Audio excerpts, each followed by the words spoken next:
স্বাগত ইন্ডিপেন্ডেন্ট টেলিভিশনের সাপ্তাহিক আয়োজন আশার বাংলাদেশের সঙ্গে আছি আমি জাহিদ। সমাজে বাড়ছে নারীর অবদান, বিভিন্ন ক্ষেত্রে গুরুত্বপূর্ণ অবদান রাখায় নারীদের পাক্ষিক অনন্যার পক্ষ থেকে দেয়া হলো অনন্যার শীর্ষ 10 2014 পুরস্কার। বিভিন্ন ক্ষেত্রে প্রতিষ্ঠিত নারীদের মধ্যে থেকে নির্বাচিতদের প্রতি বছর সম্মাননা দেয় পাক্ষিক অনন্যা। এবার সেই তালিকায় যুক্ত হলেন আরও 11 জন। শনিবার রাজধানীর কৃষিবিদ মিলনায়তনে আনুষ্ঠানিকভাবে সম্মাননা দেয়া হয় বিভিন্ন ক্ষেত্রে সফল এই নারীদের। ভাষা আন্দোলনের জন্য অধ্যাপক লায়লা নূর, প্রথম নারী উপাচার্য অধ্যাপক ফারজানা ইসলাম, অধ্যাপক খালেদা ইকরাম, সমাজকর্মী রোকসানা সুলতানা অনন্যা পুরস্কার পেয়েছেন। রাজনীতি ক্ষেত্রে মেহের আফরোজ চুমকি, চিকিৎসা ক্ষেত্রে তাহমিনা বানু, আইন ও মানবাধিকার বিষয়ে তুরিন আফরোজ, খেলাধুলায় সালমা খাতুন, চিত্রকলায় নাজিয়া আন্দালিক প্রিমা এবং দেশের প্রথম নারী সামরিক পাইলট হিসেবে সম্মাননা দেয়া হয়েছে নাইমা হক ও তামান্নাই লুৎফিকে। সবাই জিজ্ঞাসা করে কেমন আছো, চলছে কেমন, আসলে কোনো ভরসা নেই। সমাজের নানা প্রতিকূলতা পেরিয়ে উঠে আসাটা সহজ ছিল না কারো জন্যই। তখন আমি এক নম্বরে তখন আমার বাবার কথা অনেক মনে পড়ছিল। নানা ক্ষেত্রে প্রতিষ্ঠিত এই নারীরা এখন অন্যদের জন্য প্রেরণার উৎস। আমরা সবাই অনন্যা। পুরস্কার বিতরণী অনুষ্ঠানে উঠে আসে নারীদের অবস্থার উন্নতির জন্য কাজ করার প্রত্যয়। পুরস্কার পাওয়ার পাশাপাশি যেন আরো অনেক দায়িত্ব কর্তব্য বেড়ে গেল। শুধু আমার নয়, আমি মনে করি প্রতিটি নারী শুধু তার পাশের যে নারীটি আছে তার প্রতি যদি দৃষ্টি দেয়, তার প্রতি যদি সহযোগিতার হাত বাড়িয়ে দেয়, তাহলে অবশ্যই অবশ্যই সকল নারী মিলে আমরা একটি অনন্য সাধারণ একটি দেশ গড়তে পারব। Independent news. এ বিষয়ে আলোচনার জন্য স্টুডিওতে আছেন পাক্ষিক অনন্যার সম্পাদক তাসমিমা হোসেন, আছেন আইনজীবী সারা হোসেন ও ক্রিকেটার সালমা খাতুন। স্বাগত আপনাদের তিনজনকেই। তাসমিমা হোসেন, প্রথমেই জানতে চাই, প্রায় 3 দশক যাবত এই কাজটি আপনারা করছেন। নারীদেরকে বলা যায় যে যারা কাজ করছেন স্বীকৃতির পাশাপাশি তাদেরকে একটা প্ল্যাটফর্ম দেওয়া, যে এখান থেকে তারা যাতে অন্য নারীদেরকেও সম্পৃক্ত করতে পারেন। আমরা প্রথমেই জানতে চাইব যে এই অনন্যা পুরস্কারটি আসলে পেছনের চিন্তা কি ছিল, উদ্দেশ্যটা কি ছিল, এবং সেটা যদি এই 3 দশকের পথ চলা আপনি মনে করেন যে আপনার উদ্দেশ্যের জায়গাগুলি কিছুটা পূর্ণ হচ্ছে কিনা। ধন্যবাদ। আমি প্রথমে তোমাকে একটু কারেক্ট করি, 3 দশক ঠিক না, 3 দশক অনন্যার, কিন্তু অনন্যার শীর্ষ দেওয়া হচ্ছে 21 বছর ধরে, তাতে 210 জন হয়েছে। আর এটার পিছনে যেটা আমার কাজ করেছিল সেটা হচ্ছে না 92-93-এ তসলিমা নাসরিন লিখতো আমার অনন্যাতে, কলামিস্ট। তো সেই ঠিক 93-তে ওর লেখার ধর্মীয় অনুভূতিতে নাড়া দেওয়া বা নারী বিষয়ক বেশ কঠিন কঠিন বিষয় যেটা অনেকের পছন্দ হচ্ছিল না, সেটা করার জন্য মৌলবাদীরা তার মাথার দাম ধরেছিল। কোনো জায়গায় 1 লাখ, সিলেটে হাবিবুর রহমান, মাওলানা হাবিবুর রহমান বলেন 40 লাখ টাকা ওর যদি মাথা কেটে আনা যায়। তো তখন আমার মনে হলো নারীদের বেশ একটা মূল্য আছে, একেবারে যে আমরা ফেলে দেওয়া তা নই। সেজন্য আমি ভাবলাম যে আমরা মোস্ট টকড অ্যাবাউট ওমেন করি না কেন, বা নিউজউইকে যেরকম হতো the women man of the year, সেরকম আমরা একটা করি ওমেন অফ দ্য ইয়ার অনন্যার। এই আলোচনা থেকে তারপরে ভাবলাম যে একেবারে একজনকে না করে 10 জনকে করলে সেই হিসাব থেকে আমরা বললাম শীর্ষ 10 নারীদেরকে তুলে আনি বিভিন্ন অঙ্গন থেকে। এই শুরু হলো খুব ছোট আঙ্গিকে, তারপর আস্তে আস্তে করে বড় হতে, এবং দেখলাম যে পুরস্কারটা অ্যাকসেপ্টেবল, আর অনেকেই সেটাকে পছন্দ করছে বা অনেকে অনন্যা পুরস্কার নিতেও চাচ্ছে। তো সেইভাবে আমরা তখন থেকে দিতে দিতে আজকে 21 বছর হয়ে গেল। মাঝখানে 2010-এ আমরা দিইনি বা দিতে পারিনি কোনো কারণে, কিন্তু তাতে আমার 210 জন। আর আমি খেয়াল করে দেখলাম যে একটা সময়কে নারীদের অগ্রগতিটার মধ্যে দিয়ে একটা সময় তুমি বুঝতে পারো যে কত রকম প্রফেশনে এখন মেয়েরা চলে এসছে, যেগুলো আমরা কখনো আগে চিন্তাও করিনি। তো এটা একটা বেশ একটা বিশেষ বিষয় আমি বলবো। আর যাদের সে সময় যারা খুব একটা বড় ছিল না কিন্তু নিজের অঙ্গনে কাজ করতে, তারা কিন্তু একটা জায়গায় এসে গেছে। অনন্যা শীর্ষ 10 পাওয়া 2-3 জন উপদেষ্টা এসে কমিটিতে চলে এসেছে। আমি বলবো সুলতানা কামাল পেয়েছিল প্রায় প্রথম দিকে 94-95-এ, তিনি আজকে এখনো নেতৃত্ব পর্যায়ে আছেন। তখন তিনি ছিলেন সিলেটের একজন অ্যাডভোকেট, মানবাধিকার কর্মী হিসাবে। তো এইভাবে আমি অনেককেই দেখেছি, অনেক অনেক একটা জায়গায় চলে গিয়েছে। আর যেমন অ্যাঞ্জেলিনা গোমেজ, যশোরের বাঁচতে শেখার, উনি পরবর্তীতে মেগাসাইসাই পুরস্কার পেলেন, রেজওয়ানা হাসানও পেলেন। তো এইসব দিকে আমি মনে করি যে নারীদের যখন তুলে আনা হয় আর 10 জনের সেটা চোখে পড়ে, মিডিয়ার সামনে আসছে, এবং তারাও সেরকমই নারী যারা তাদের কাজটাকে ততদূর এগিয়ে নিয়ে গেছে যে তারা উদয়মান শুধু নয়, তারা একদম শীর্ষে পৌঁছে গেছে। সেক্ষেত্রে আপনারা কি এরকম করেন যে ইতিমধ্যেই প্রতিষ্ঠিত হয়েছে তাদের চাইতে যাদের সামনের দিকে সম্ভাবনা অনেক বেশি, এরকম কোনো মানে ক্রাইটেরিয়া? অনেক সময় হয় যে প্রতিষ্ঠিত মানুষকেই তুলে আনলাম, আবার অনেক সময় হয় সে আলোচিত, আবার অনেক সময় হয় সে প্রথম। যেমন এবার যাদের দিলাম 2 জন পাইলট, হেলিকপ্টার পাইলট এয়ারফোর্সে, তারা এই প্রথম নারী যারা পাইলট। গতবার দিয়েছিলাম দ্য ফার্স্ট প্যারাট্রুপার্স, সেটাও এয়ারফোর্সে। ঠিক সেরকম করে এবার দিলাম 2 জনকে যারা প্রথম ভাইস চ্যান্সেলর হলেন, একজন বুয়েটের, একজন জাহাঙ্গীরনগর ইউনিভার্সিটি, যেটা বাংলাদেশের ইতিহাসে হয়নি। বা লাস্ট ইয়ার ছিল আমাদের মাননীয় স্পিকার মহোদয়, তো উনিও প্রথম স্পিকার সেই হিসাবে। সেদিক থেকে বিচার করলে দেখা যাবে এরা তো প্রতিষ্ঠিতই, একটা প্রফেশনে তারা আসছেন, কিন্তু যখন সর্বশীর্ষে পৌঁছে যাচ্ছেন তখন সে হচ্ছে বাংলাদেশের প্রথম। তো সেই দিকটাও করি, the first women in that arena, এটাও করি যে প্রথম যে নারী। আবার করি যে অনেক দিন থেকে কাজ করছেন, আলোচিত নয়, তাকেও তুলে আনি। এমনটি হয়েছে, খুব প্রতিষ্ঠিত সেটা তাকেও আবার যে দিই না। যেমন সালমা, আমি বলবো ক্রিকেট খেলতে প্রতিষ্ঠিত, রান করে সবাই ওকে চিনে। হ্যাঁ, বাংলাদেশের ক্যাপ্টেন 2 জনকেই চেনে, বা যদি বলি যে টেস্ট ক্যাপ্টেন সহ তাহলে 3 জনকেই চেনে, কারণ সালমা খাতুন। আর সেখানে নারী হিসেবে আমি বললাম কেন না, সালমা আসুক অনন্যা শীর্ষ হয়ে, সেই আর কি। স্যার, আপনার কাছে একটু আসতে চাই যে এই যে একটা ধরেন প্ল্যাটফর্ম তৈরি হয়েছে যেখান থেকে আসলে সত্যিকার অর্থেই, কারণ প্রত্যেকেই সালমা খাতুনের কাছেও আমরা জানবো যে এইখানে চলে আসাটা একটা সহজ ছিল না। মাশরাফি বিন মুর্তজার জন্য এক ধরনের চ্যালেঞ্জ ছিল, সালমা খাতুনের জন্য অন্য ধরনের চ্যালেঞ্জ ছিল, সেই গল্পটা সম্পূর্ণ ভিন্ন। কিন্তু এই ধরনের মানে অনন্যার মধ্য দিয়ে যে যারা কাজ করছেন তাদেরকে স্বীকৃতি দিয়ে নিয়ে আসা, এবং সামনের দিকে যারা কাজ করতে চায় তাদেরকে একটা রোল মডেল দেয়া যে না তুমিও পারবা, কারণ এরা পেরেছে, সেই দিকটা আসলে কতটুকু মনে করেন ইফেক্টিভলি কাজ করছে আমাদের সোসাইটিতে? সোসাইটি কতটা কাজ করছে না, না, এই সোসাইটি মানে এই যে প্রক্রিয়াটা, স্বীকৃতিটা, হ্যাঁ। এটা পরবর্তীতে ইনফ্লুয়েন্স করার ক্ষেত্রে মানুষের ভিতরে আসলে হ্যাঁ, আই থিঙ্ক অনেকটা, মানে যখন প্রথমে তাসমিমা আপা শুরু করেছিলেন তখন তো এরকম বেশি এই ধরনের পুরস্কার অত বেশি হতো না। আজকাল নানান ধরনের পুরস্কারের ব্যবস্থা হয়েছে আমাদের সমাজে, বিভিন্ন জন দিচ্ছে। তারপর আমার মনে হয় উনি যেটা দিচ্ছেন ওটার একটা ভিন্নতা আছে এই কারণেই, যে একটা হচ্ছে অনেকে যারা ওরকম করে এখনো সকলের কাছে পরিচিত না তাদেরকে উনি তুলে আনছেন, আরেকটা হচ্ছে যারা অলরেডি প্রতিষ্ঠিত, বিভিন্ন কারণে হোক তাদেরকে তুলে নেওয়া হয়েছে, ওই সুযোগগুলো দেওয়া হয়েছে, অথবা তারা নিজে চলে এসছে, দুইটা মিলিয়ে হচ্ছে। বাট আজকে যেমন উনি যখন বক্তব্য রাখছিলেন সকালবেলা একটা বিষয়ের উপর অনেক জোর দিয়েছেন, যে যারা নিজেদের অবস্থানে বিভিন্ন ধরনের প্রতিবন্ধকতা যারা যেগুলোর সামনে তারা পড়েছেন, বিশেষ করে পারিবারিক জীবনে, সেগুলো অতিক্রম করে কি করে তারা নিজেদেরকে তাদের পেশায় তারা প্রতিষ্ঠা করতে পেরেছেন, এটার উপর উনি অনেক জোর দিয়েছেন।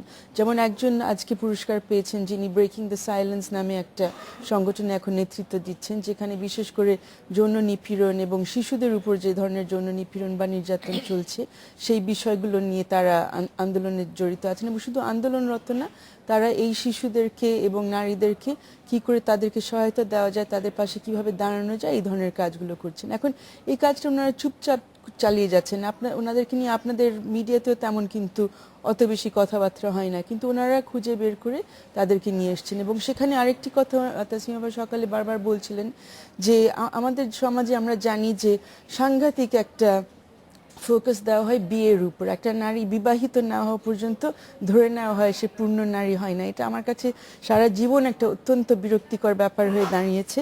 এবং আমি আজকে খুব ভালো লাগলো, এটা বারবার উনি বলছিলেন, যেখানে অনেকে আছেন যারা পুরস্কার পেয়েছেন, যারা বিবাহিত না, বিবাহ করার চিন্তাও করছে না, অথবা বিভিন্ন কারণে হয়তো বিয়ে ভেঙে গেছে, অন্য কিছু হয়েছে, নিজেরা তারা তাদের সন্তানদেরকে গড়ে উঠেছেন, নিজেদেরকে তারা প্রতিষ্ঠিত করেছেন। তো আমার মনে হয় এই বিষয়টাও কিন্তু চলে আসছে এই পুরা পুরস্কারের মাধ্যমে, যে আসলে নারীরা এই পরিবারের মধ্য থেকে কিন্তু পরিবারের বাইরে থেকেও তারা অনেক কিছু করতে পারেন নিজেদের জন্যই। এবং তারা যে আমরা যে এক একজন ব্যক্তি, শুধু আমাদের পরিবার আমাদেরকে তৈরি করে না। অবশ্যই সবাই ধন্যবাদ জানিয়েছে, সালমা যেমন জানিয়েছে আজকে আমার সময় আমি অবশ্যই বলেছিলাম যে আমার পরিবারের কাছে আমি কৃতজ্ঞ, আমার মা বাবার কাছে বিশেষভাবে কৃতজ্ঞ, কিন্তু তারপরে এক একজনের যে নিজস্ব একটা সত্তা আছে, এই ব্যাপারটা অনেক সময় আমাদের সমাজ আসলে স্বীকার করতে চায় না। এমনি এই অনন্যার এই অনুষ্ঠানের মাধ্যমে এবং এই পুরস্কারের মাধ্যমে ওই বিষয়টা আস্তে করে খুব প্রত্যেকবার কিন্তু তাসমিমা আপা এটার উপর জোর দিয়েছে, আমার মনে হয় আস্তে আস্তে করে এটা আমরাও এখন স্বীকার করতে শিখছি। মানে এই জিনিসটা দৃষ্টিভঙ্গিটা পাল্টানোর অবশ্যই প্রয়োজন আছে, এবং দৃষ্টিভঙ্গির দিক থেকে যেটা সবচেয়ে গুরুত্বপূর্ণ সেটা হচ্ছে যে নারী তার মতো করেও কাজটা করতে পারে, এবং সেটি যে অনেকেই করছে এটা মানুষের সামনে তুলে ধরা, সেই কাজটি অবশ্যই খুবই সাফল্যের সঙ্গেই এখানে হয়েছে আমরা বলতে পারবো। অনন্যা নারী পুরস্কার যারা পেয়েছেন তারা, আপাও যেটা বলছিলেন যে এরপরেও কাজটা চালিয়ে যেছে। আপা, আপনার কাছে আবারও ফিরে আসবো, একটু সালমা খাতুনের কাছে যাব। যে পুরস্কার তো অবশ্যই, যেহেতু আপনি খেলার সঙ্গে আছেন, আসলে পুরস্কারের মধ্য দিয়েই উপরে উঠতে হয়েছে, কিন্তু এই পুরস্কারগুলির সঙ্গে আজকের অনন্য পুরস্কারটা একটু ভিন্ন রকম মনে হয় কিনা? হ্যাঁ, অবশ্যই। যেহেতু আমি অনেক ইসে থেকেই পুরস্কার নিয়েছি, প্রথম আলো থেকেও নিয়েছি আমি, কিন্তু আসলে এখানে এই পুরস্কারটা অনেক আনন্দের একটা বিষয় ছিল। যেহেতু অনেক মানে ম্যাম যেটা বললো যে আসলে খুঁজে খুঁজে সবাইকে বের করতে হচ্ছে আসলে কোন কাকে দেওয়া যায় না দেওয়া যায়, এটা একটা অনেক ভালো একটা দিক আমি মনে করি। আর মানে নারীদের জন্য আসলে এটা খুবই ইম্পর্টেন্ট। আর এটা যে ম্যামরা শুরু করছে, এটা আসলে আমি বলবো আসলে মানে মানে খুব ভালো একটা সাইড, যে আমাদের নারীদের নিয়ে যে অনেক কাজ হচ্ছে, এটা কিন্তু আমরা আসলে সবাই কিন্তু জানি না, কারণ টিভিতে খুব প্রচার কম হচ্ছে, এই কারণে কিন্তু আমরা খুব কম জানি। কিন্তু আসলে বাইরে যখন বের হয় তখনই কিন্তু মানুষ জানতে পারে যে আসলে বাইরের জগৎটা কি হচ্ছে না হচ্ছে। তো এটা আসলে মানে খুব, আমি খুব এক্সাইটেড যে আসলে এটা মানে শুরু করছে যে অনেক আগে থেকে। আসলে আমার মনে হয় যে আমাকে মনে হয় আরো আগে দেওয়া উচিত ছিল।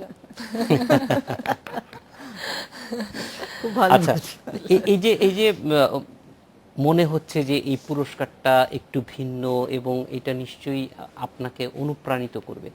সেই সঙ্গে যদি আমরা একটু জানতে চাই যে আপনার এই যে খেলায় আসা, সেইটি কতটুকু চ্যালেঞ্জিং ছিল? আসলে আমি এটা অনন্যায় বলছি যে আমি ছোটবেলা থেকে আসলে ক্রিকেট খেলতাম বাসায়। মানে আসলে আমাদের এলাকায় কোনো মেয়েরা খেলতো না, আমিই খেলতাম, একমাত্র মেয়ে আমিই খেলতাম। আর আমার মামারাও খেলাধুলা করতো, আমার মামার নানা বাড়ি, আমার জন্ম এখানে। তা মামাদের সঙ্গে খেলতাম, আর আমাদের আশেপাশে ছেলেদের সঙ্গে খেলতাম, আর মামাতো ভাইদের সঙ্গে, মানে ছেলেদের সঙ্গেই আমি টোটালি খেলতাম, কোনো মেয়েরা ছিল না। আসলে আমার মামারা একটু প্রভাবশালী ছিল বলে আমি খেলতে গেলে আসলে এলাকার লোকজন কিছু বলতো না, কিন্তু বাসা থেকে শুধু আম্মুই একটু বকাঝকা করতো যে কেন খেলতে যায়। তখন আমার মামারাই প্রোটেস্ট করতো যে ও তো বাইরের কারোর সঙ্গে যাচ্ছে না, আমাদের সঙ্গে যাচ্ছে কেন। আর আম্মু বেশি বকাঝকা করতো, যখন স্কুল ফাঁকি দিতাম তখন বেশি বকাঝকা করতো, কিন্তু তারপরেও আমি খেলতাম, কারণ আমার মানে ক্রিকেট খেলাটা অনেক পছন্দের একটা খেলা। আর আমাকে কখনো কেউ হাতে ধরে খেলা শেখায়নি, আমি খেলা দেখে নিজে থেকেই মানে অনুভব করেই আমি খেলাটা শিখছি। আর দেখতেও পছন্দ করি, খেলতেও খুব পছন্দ করি। এইভাবেই আসলে আমার এখানে ক্যারিয়ারটা তৈরি করা। আসলে এরকম এখনো আমি বাধার সম্মুখীন হইনি যে আসলে।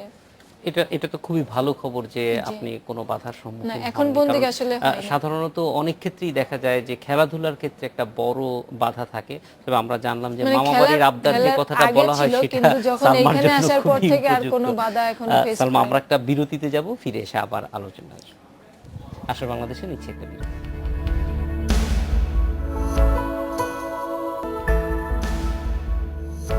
বিরতির পর ফিরে এলাম, দেখছেন আশার বাংলাদেশ।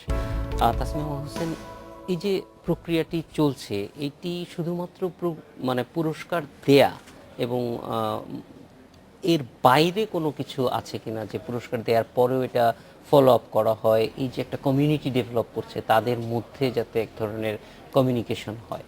একটা নেটওয়ার্কিং এর মতন আমাদের নিজস্ব মানে একটা ডাটাবেজ আছে। আর এবার আমি প্রথম এই 210 জনের একটা বই করলাম, একটা কম্পাইলেশন, যেটা থাকলে মানুষে জানতে পারবে একটা সময়।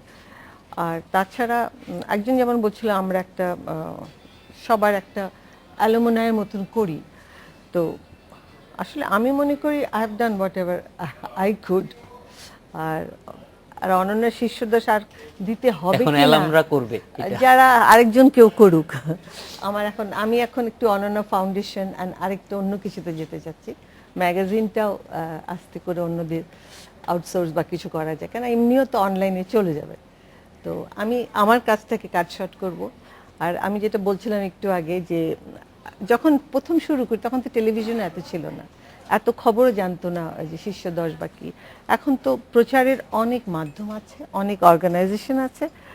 অনন্যা শিষ্যদশ বলে আলাদা করার খুব একটা প্রয়োজন আর 2-3 বছর পরে আর আমার মনে হয় না প্রয়োজন হবে। There lot of avenues has been open, অনেক রকম, আর মেয়েরা সেদিক থেকে প্রসার পাবে। এবং সরকারও যেভাবে, এবং আর কি বাইরের দেশগুলো যেভাবে আমাদেরকে চাপ দিচ্ছে, আমরাও যেভাবে এগিয়ে যাচ্ছি, অ্যান্ড ইটস অ্যান রিসোর্স। আমরা একটা হিউম্যান রিসোর্সই তো, আর আমাদের যদি ডেভেলপ করা যায় তো ইট ইজ কি বলবো, it's not only makes the women powerful, পুরো দেশটাকে, নেশনটাকে, ভিতটাকে শক্তিশালী করবে, মানে এই আর কি। স্যার আপা, এই ক্ষেত্রে আমি দেখেছি যে আপনি যেমন খুলনার নারী কমিশনার যারা ছিল তাদের একটি মামলা লড়লেন, এবং সেটা খুবই বলা যায় যে একটা ল্যান্ডমার্ক জাজমেন্টও আসলো হাইকোর্ট থেকে, যে ডিসক্রিমিনেটরি একটা ব্যাপার ছিল। তো এই ধরনের ডিসক্রিমিনেশন আমরা কিন্তু সবসময় দেখছি। একদিকে যেমন নারীরা উঠে আসছে, সব ক্ষেত্রেই আমরা দেখতে পাচ্ছি বিশ্ববিদ্যালয়ে ভিসি হচ্ছে, অ্যাপেলেট ডিভিশনে একজন নারী আছেন, তারপরে স্পিকার এবং অন্যান্য ক্ষেত্রে, কিন্তু তারপরেও কিছু ইনবিল্ট সমস্যা নিশ্চয়ই রয়ে যাচ্ছে, যার কারণে আসলে ভয়েসটা দরকার মেয়েদের। হ্যাঁ, একদম। ওই যে আপনি যেটা মনে করে দিলেন সিটি কর্পোরেশনের কেসটা, সেখানে বিষয়টা ছিল যে নারীরা আপনার সংরক্ষিত আসনে নির্বাচিত হচ্ছেন, একবার নির্বাচিত হওয়ার পরে তাদেরকে কিন্তু সমান ধরনের ক্ষমতা বা কাজগুলো দেওয়া হচ্ছে না। সংরক্ষিতই হ্যাঁ, থাকছে এবং বলা হচ্ছে যে তারা যেহেতু সংরক্ষিত আসন থেকে এসছে এবং নারী, সেজন্য নারীর বিষয়ক যে সব কাজগুলো আছে সেগুলো তারা করবে, এর বাইরে কিছু করবে না। তো ওনারা তো এটা মানলেন না, এটা নিয়ে লড়াই করলেন, জিতেও গেলেন। কিন্তু এত বছর পরে, 10 বছর বেশি বোধহয় হয়ে গেছে ওই রায়টা দেওয়ার পরে, আমরা এখনো কিন্তু শুনছি যে সংরক্ষিত আসনে যারা নির্বাচিত, সিটি কর্পোরেশন হোক, ইউনিয়ন পরিষদ হোক, ওনারা এখনো অনেকে ওইটা অবস্থা পেরোতে পেরেছেন, অনেকে কিন্তু একই কোণঠাসা অবস্থায় আছেন। তো আমার মনে হয় এই ধরনের কাজের মাধ্যমে যে জিনিসটার উপর আমরা বেশি আলোকপাত করতে পারি, যে শুধু নারী হওয়ার কারণে না, নারী এবং অন্যান্য ধরনের বৈষম্যের শিকার অনেক সময় নারীরা হচ্ছেন। যেমন কেউ যদি কোনো আদিবাসী নারী যেমন যে ধরনের সমস্যার মধ্যে পড়েন, সেগুলো আদিবাসীরা পড়ছেন না। প্রতিবন্ধী নারী যে সমস্যার মধ্যে পড়ছেন, অপ্রতিবন্ধীরা সেগুলোর মধ্যে পড়ছে না। তো আমার মনে হয় তাসমিমা আপার কাছে এটার জন্য একটা অনুরোধ করতে পারি যে ভবিষ্যতে, আপনি আগেও অবশ্যই অনেকে এর মধ্যে স্বীকৃতি দিয়েওছেন, কিন্তু ভবিষ্যতে হয়তো এই বিষয়টা দেখতে পারেন যে এরকম করে যারা শুধু নারীত্বের কারণে না, অন্য একটা কারণের জন্য, যেটা ইংরেজিতে আমরা ইন্টারসেকশনালিটি বলি, দুই ধরনের বৈষম্যের শিকার কেউ হচ্ছেন, ওই বিষয়ের উপর যদি আমরা আলোকপাত করতে পারি। কারণ আমার মনে হয় এখন বাংলাদেশে আমরা বৈচিত্র্যতার উপরেও কিন্তু অনেক গুরুত্ব দিচ্ছি, যে আমরা শুধু বাঙালি নারী না, বাঙালি মধ্যবিত্ত নারী না, বিভিন্ন শ্রেণীর, বিভিন্ন পেশার ব্যাপারটা উনি অনেকটা নিয়ে এসছেন, কিন্তু বিভিন্ন গোত্রের, বিভিন্ন ধর্মের এই যে প্রতিবন্ধিতা অনেকের মধ্যে আছে, অনেকের মধ্যে নাই, এই বিষয়গুলো আসতে পারে। আর আরেকটা জিনিস আমার মনে হয় যেটা শুরু হয়ে গেছে অবশ্যই এই অনন্যার প্রকল্পের মাধ্যমে বা এই উদ্যোগের মাধ্যমে, যেটা বিশেষ করে আমার মনে হয় সালমার উপস্থিতি আজকে এটাকে খুব দেয়, যে আগে আমরা যেটা দেখতাম, মানে মনে হয় আমাদের সময় বা তার আগে, যে আমরা অনেকে যেগুলো খুব traditional, in a sense traditional পেশা থেকে, ওগুলোতে আসলে ওঠা বা আসা তখনও কঠিন ছিল। মানে পারিবারিক সূত্রে আসলেও তারপরেও একটা জায়গা করে নেওয়ার একটা ব্যাপার ছিল। কিন্তু এখন যেটা হচ্ছে একদম নতুন নতুন বিষয়, এমন ক্রিকেটে আমরা আগে তো নারীদেরকে দেখিনি, আমাদের ছোটবেলায় তো আমরা দেখিনি, ফুটবলে আমরা দেখছি, অন্যান্য নতুন নতুন পেশা, নতুন নতুন খেলা, সংস্কৃতি বিভিন্ন জায়গায়, এবং ওখান থেকে আমরা যে আসলে শক্তিটা পাচ্ছি, যে সব কিছুই আসলে সম্ভব। ইভেন ধরেন আমাদের পেশা আমরা জানি অনেক হাইরার্কিক্যাল একটা ব্যাপার, অনেক কিছু, মানে আগে যারা গেছেন তাদেরকে খুব মানার একটা ব্যাপার আছে, কিন্তু এখন নতুনরা যারা আসছেন তারা কিন্তু দেখাচ্ছেন যে এইসব কনভেনশনসগুলো আসলে উতরিয়ে ফেলা যায়, সব কিছুর মধ্যে এত আবদ্ধ থাকতে হয় না।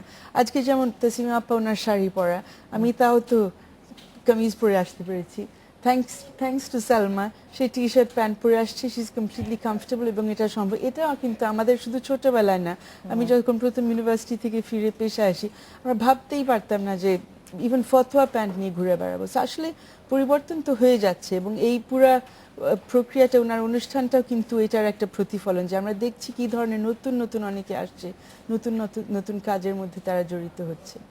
এবং এটা এক ধরনের ক্ষমতায়ন, তো সেই ক্ষমতায়নটা আরো ছড়িয়ে দেওয়া, সেই ক্ষেত্রে যেটা আপাও বলছিলেন যে যারা ইতিমধ্যে পুরস্কার পেয়েছেন তাদের হয়তো উনি একত্রিত করতে চান না, কিন্তু তারা একত্রিত হয়ে এইটা শক্তিটাকে আরো বাড়াতে পারেন কিনা।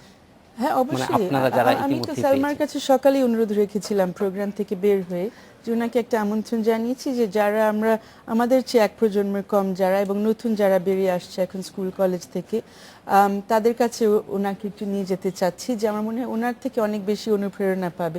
আমাকে দেখেও মনে করবে যে ও মা এত বয়স্ক একজন, ওর থেকে কি আর শেখার আছে, কি আর বোঝার আছে, কিন্তু সালমাকে দেখলে অন্য ধরনের একটা অনুপ্রেরণা পাবে। আর আমি একটা ছোট্ট একটা জিনিস তাসমিমা আপাকে একটু অনুরোধ করতে চাই, যে সব কিছুই ভালো লাগলো, কিন্তু একটা জিনিসে খুব কষ্ট পেয়েছি আজকে প্রোগ্রামে গিয়ে, যে একটা স্পন্সর ছিল ফেয়ার অ্যান্ড লাভলি, এবং এটা নিয়ে আমার একটু আপত্তি জানাতেই হচ্ছে, যে ফেয়ার অ্যান্ড লাভলির যে মেসেজটা, যে আমাদের ত্বকটা সাদা হতে হবে, ফর্সা হতে হবে সুন্দর হওয়ার জন্য, নারীদের সৌন্দর্যের উপরে জোর দেওয়া, আমার মনে হয় তাদেরকে না নিলে আমাদের প্রোগ্রামটা 101% ভালো হতো। আর তাদেরকে নেওয়ার কারণে বা তাদের স্পন্সরশিপ নেওয়ার কারণে আমরা অনেকে ভাবলাম যে এরা অন্য জায়গায় যেতে পারে, কিন্তু তাসমিমা আপার সাথে তাদের থাকা উচিত না। আমি এটা স্বীকার করছি। সালমা, বিজ্ঞাপনের কথাটা যেহেতু আসলো, একটু জানতে চাই যে নারী ক্রিকেট দল যে আছে তাদের আসলে স্পন্সর কিরকম, বা আপনাদের সঙ্গে কোনো ধরনের স্পন্সরশিপের আলোচনা কখনো হয় কিনা বিভিন্ন প্রতিষ্ঠানে? না, আসলে এখনো ওমেন্স টিমে এখনো কোনো স্পন্সর আসে নাই, মানে পার্সোনালি কোনো স্পন্সর আসে নাই। এমনি আমাদের ছেলেদের যে স্পন্সরটা আছে, মানে লোগোটা, মানে এখন তো রবি আসছে, ওইটাই স্পন্সর। এছাড়া আসলে আমাদের ওমেন্স টিমে কোনো ব্যাডে কোনো কোনো স্পন্সর আসেনি, বা কোনো অ্যাডেরও কোনো প্রোগ্রাম আমরা এখন পর্যন্ত আসলে আসেনি। কিন্তু আমরা জানি যে নারী ক্রিকেট টিম কিন্তু ভালো করছে, খেলছে, তারপরেও এই যে এই জায়গাগুলি আমার মনে হয় যে একটু মনে করিয়ে দেওয়া, যে বিসিবিরই যেহেতু দুটি দল, যখন ন্যাশনাল টিম স্পন্সর মানে এটা শুধুমাত্র ছেলেরা যে খেলবে তা তো না। কোনো হাত নেই, স্পন্সরটা হচ্ছে মানে আপনার ব্যক্তিগতভাবে স্পন্সর। না, আমি পার্সোনাল স্পন্সর বলতেছি না, টিমের স্পন্সর মানে বাংলাদেশ টিম যদি এটা সেলে যায়, তাহলে it has to be women and man. আমরা সেইভাবে জিনিসটা বিবেচনা, কারণ এখানে তো মানে স্পন্সরশিপের জন্য যেমন ধরেন আমাদের জাতীয় দল বলতেই আমাদের পুরুষ জাতীয় দল, এখন সেখানে কোনো মেয়ে খেলতে পারবে না এরকম নিশ্চয়ই কোনো নিয়ম নেই, কিন্তু তারপরেও মেয়েদের জন্য একটা দল আছে।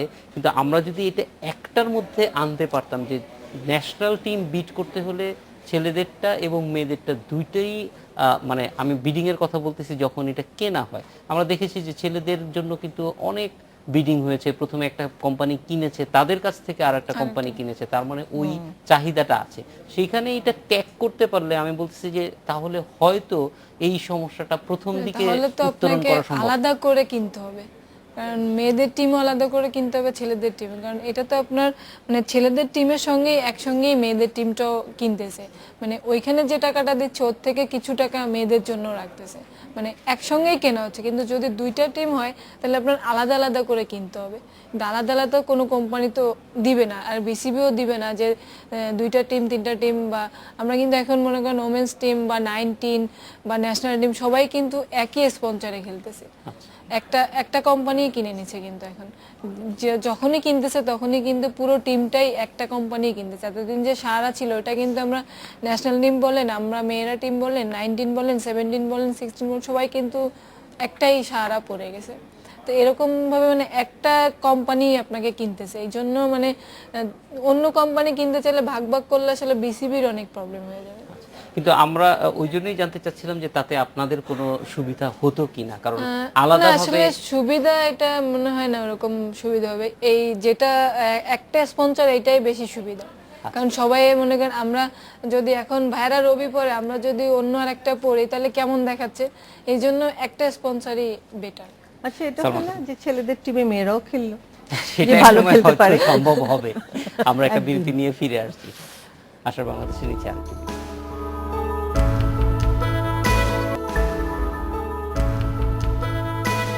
স্বাগত আরেকবার, দেখছেন আশার বাংলাদেশ। তাসমিমা হোসেন, 2 দশক আগে পুরস্কারের জন্য যতটুকু মানে পরিশ্রম করতে হইতো সেই তুলনায় এখন নিশ্চয়ই পরিশ্রম এবং প্রার্থী অনেক বেশি, খোঁজাটা আরো বেশি কঠিন হয়ে গেছে, যেটা আমাদের মনে হয়। আপনার কি সেই একই রকম অভিজ্ঞতা? ক্রাইটেরিয়াটা একটু বাঁচতে হয় একটু ভালো করে। আচ্ছা। আর আগে যেরকম ছিল আমরা জানতাম, আগেও আর কষ্ট ছিল, ওটা অন্যরকম, যে একে কেন দিচ্ছি কি কারণে সেটা মজা ছিল। যেমন মুমতাজ, যে আজকে এত ফেমাস, ওকে যখন দিয়েছিলাম অনেক আগে, মানে 1900 কোনো একটা সময়, কেউই ওকে চিনতো, সবাই বলে ওকে তুমি কোথায় পেলে, কিন্তু ওর তখন 150টা ক্যাসেট ছিল গ্রামগঞ্জের। তো ও যখন আমার স্টেজে এসেছিল বলছিল আমি এই ঢাকা শহরে কোনো এরকম ইয়েতে আমার প্রথম ইয়ে। এবার কিন্তু মমতাজকে ডাকলেও আসেনি, আমার ফোনইও ধরে না। তো তাতে আমার কোনো দুঃখ নাই, কিন্তু তবুও তো মমতাজকে যেমন পেতে আমাকে সিলেক্ট করতে 10 বার ভাবতে হয়েছে যে আসলে মেয়েটা, আমি তো ওর গান শুনিনি কখনো, তো কিন্তু আমাকে বলছে যে আপনার ওর অনেক ক্যাসেট আছে, ওকে দেওয়া যায়।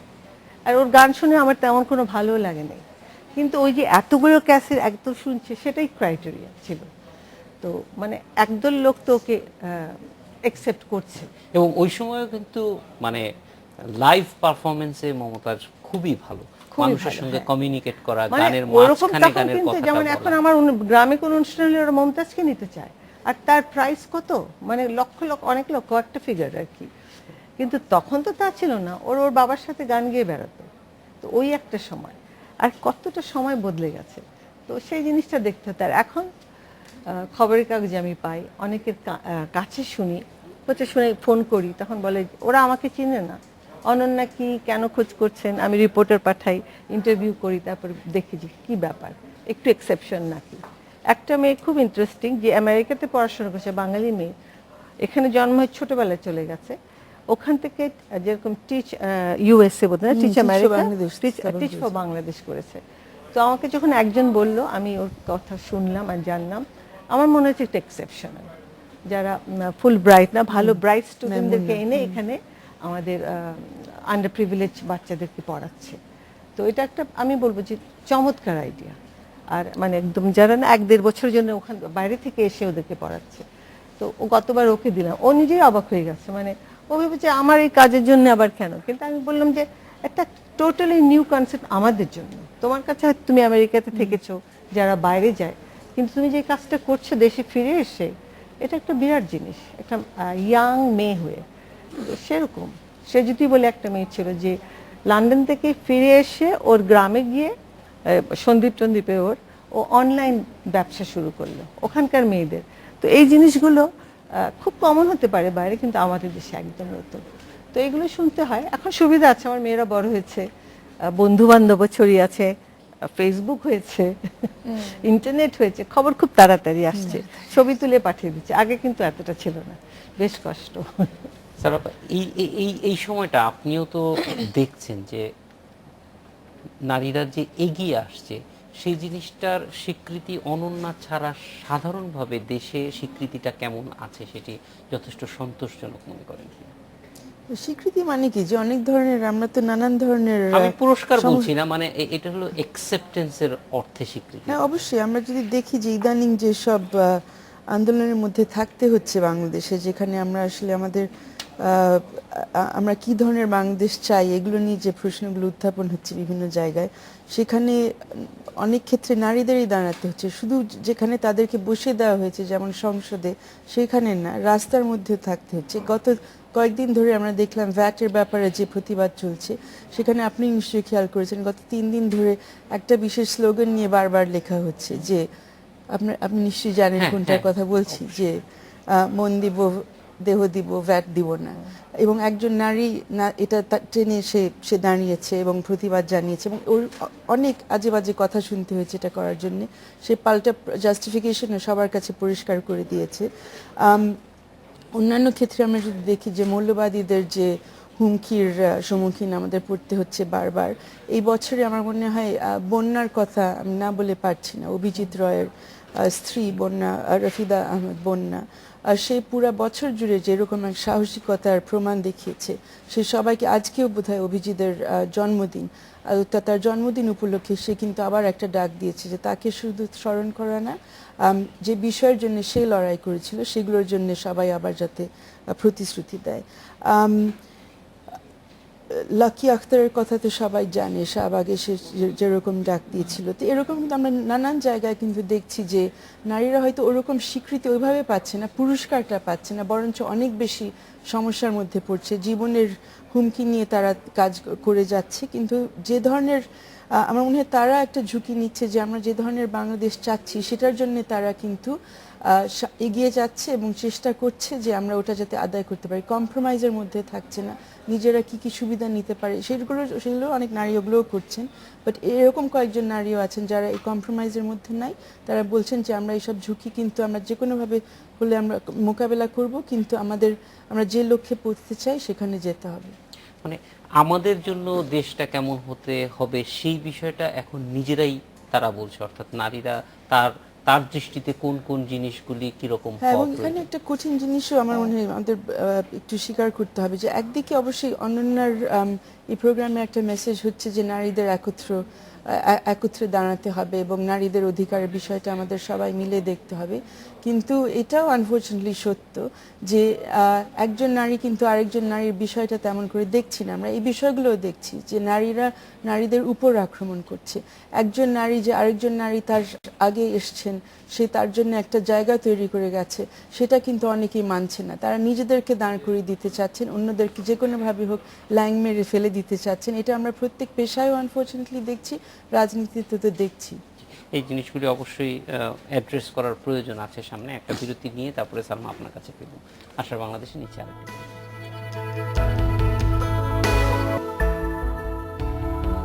স্বাগত আরেকবার, দেখছেন আশার বাংলাদেশ। সালমা খাতুন, এই যে ক্রিকেট খেলছে নারীরা, সেটা অন্যদেরকে কি অনুপ্রাণিত করছে বা করলে কিভাবে করছে? হ্যাঁ, অবশ্যই করছে। কারণ আপনি দেখেন, আমরা প্রথম যখন আসছি 2007-এ, তখন কিন্তু আমরা এত মেয়ে খেলতো না। এখন কিন্তু আপনার প্রায় 500-600-র মতো মেয়ে হয়ে গেছে যে আমরা এখন ক্রিকেট খেলছি।